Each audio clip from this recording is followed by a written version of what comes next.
The night when I knew I was going to be getting on the plane to go to India and finally meet my guru, I'd been waiting for 4 years by this time almost. I was so high, and I wrote this song called Sweetest Bow. It's on one of my albums. So I'm sort of putting the songs in context for you, there's 3 or 4 of them that really fit nicely. So I went to India with 3 other Magis, and it was May 1979. May is really hot. And I'd bought a one-way ticket. I was going to go to India to meet Baba first and then go to Acharya training in Nepal. So that was why I chose to go to the Nepal training center. We had a training center in the Philippines and one in Sweden, but I thought, no, I want to see Baba first. I've been waiting too long. So I thought if I go to Kathmandu, I can stop on the way. So super excited. And I had this idea in my mind that nobody had told me, but I just made it up. From all the, probably reading Yogananda and all these fantastic books, I had this idea that once I came within about a mile of a real guru, I was going to start feeling something and get high. And so we got to Calcutta after a long, arduous journey, really hot in May in India. We were a bit exhausted. We came to the central office of Ananda Marga in Jodhpur Park, it's called, in Calcutta. And we got the taxi, and we reached there, and I saw that Baba's car was outside, which means he's inside. But I didn't feel anything. And I'm only 100 yards away from where the guru is. So I'm thinking, so this stupid voice in my head said, sort of, something's wrong. So I wasn't feeling very good, and I was really tired. We took a shower. Then 5 minutes later, you're hot again. We came upstairs into this big hall with about 100 Magis, everyone singing kirtan, and waiting for Baba to come out and give his daily darshan. That's what it's called when he gives his speech. And I was feeling worse and worse every minute that passed for some reason, and I felt, I don't know what, I'd been waiting for this for years, and this is like supposed to be one of the most important moments of my life, and I feel really bad, which is very uncharacteristic. Then everyone's singing kirtan, everyone's so happy except me. Then there's a bit of a commotion at the back of the room, and some dadas come out, all in orange, and then this very short figure, Baba was only 5'2". He comes out and he's dressed in white, and the first thing I thought when I saw him was, he's really short. So my first idea. And then he came and sat up, and I'm really thinking, really? There was some feeling of disconnect, He came up and sat up the front, and they finished the kirtan, and he started to give his darshan, and he would speak first in Bengali, which is the local language, then in Hindi, he would translate himself, and then in English. But I was just feeling worse, thinking, I didn't like the expression on his face. I thought he looked kind of grumpy, and I'm thinking, is this really a real guru? And I don't feel good, and what have I done? I had this awful feeling that the whole thing was fake, and that not only was firstly, this whole thing, this is not a real guru, this is an Ananda Marga thing, it's all nonsense. I have no goal in my life anymore. And there was a worse part to that, and basically my life's ruined. Plus I'm a made number 1 idiot, because I boasted to all my friends, I'm off to be a monk, never, see you next lifetime. And I didn't have a ticket to go back. But the worst part was this. Before I had this big spiritual revelation and sort of insights into the spirituality and so forth, I had concluded that the world was going to be destroyed by nuclear war, because this was the middle of the Cold War. It was 1975 then, and it nearly had been destroyed, more than once, certainly in the Cuban Missile Crisis. And my parents were peace activists, and we'd been brought up. I went on my first anti-nuclear march when I was 5.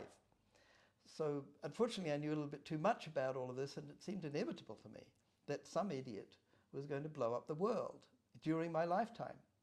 So I had concluded this, but when I came across this, when I had this experience, it reawakened my hope for the future of humanity. Now that I had decided that this wasn't happening, it wasn't just that my life was ruined, it was the end of the world. So I have to tell you, seeing my guru for the first time was possibly the worst experience of my life. So I'm sitting there wallowing in the blackest mood of despair. Everybody else is having a great time. And Bo was giving this course, which I'd not been listening to, but it was about the psychology of perception.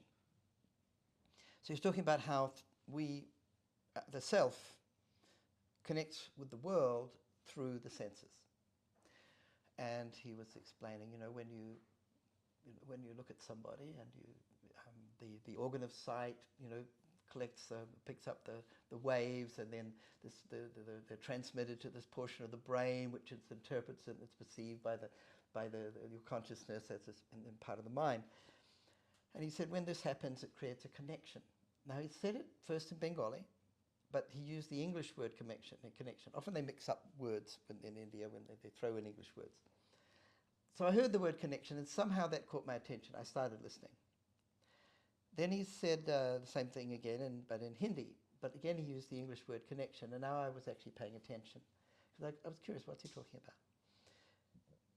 Then, in English, he said, when you look at somebody and the organ of sight and all this paraphernalia creates a connection. And when he said connection for the third time, he looked straight at me. And I remember, this is where it gets science fiction-y. I remember seeing twin beams of blue light shoot across the room and hit me in the heart chakra. And I felt this incredible, blissful energy shoot up my spine, and suddenly I was in ecstasy. And everything was okay. And everything was perfect and just as it had been. And yes, this is the real thing. This is the real guru. And everything's going to be okay. And I was just in tears, and I was blissed out of my mind for a couple of days. So there you go. But the thing, when I was sort of able to think a bit more reasonably a little while later, I realized that was weird, that I should have been in a mood of depression and despair, because that's not me. It's completely atypical.